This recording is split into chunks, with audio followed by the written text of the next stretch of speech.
Hi, so all my videos are for informational and entertainment purposes, and this time we'll be diving into something that was annoying me recently, namely if there was a biological impulse in us that made us support a disadvantaged competitor, an underdog. I mean, watching these Disney movies we were probably rooting most for the panda, the hunchback and the rabbit, all characters labeled as underdogs.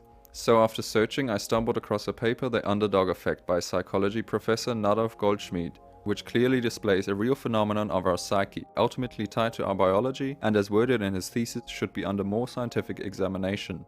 The Kern-Aussage or key message of the paper is, the studies find that the students who participated show overwhelming support for a team to win if it was at some sort of disadvantage. Not who they think will win, but which team they would like to see win.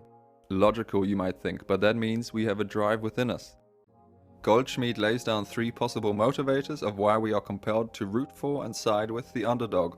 There's the Schadenfreude described by Nietzsche, the joy of seeing someone in power that is toppled, which is something we might feel but don't usually express vigorously due to potential social backlash.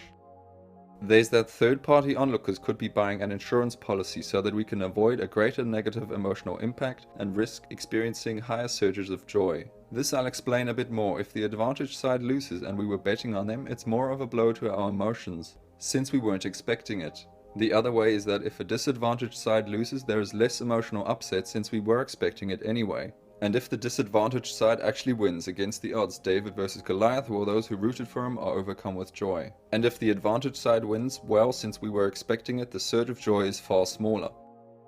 And the third is that there could be a justice-based motivation, which I won't go into. Ultimately, these are human constructs, words. I think by measuring the electrical activity and hormone release in our brains, we could better determine the patterns that steer us. Now, people actively use this effect as laid out in the study, people who label themselves as underdogs, to gain higher attention, funding, and appeal from the crowd. Politicians, brands, companies, movements. Those who do this aren't necessarily acting out a plan, in my opinion, but can also just be going with their gut feeling.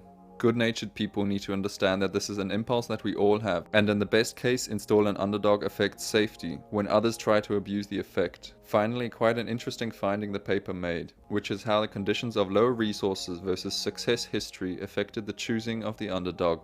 Find that out by reading it yourself, links in the description.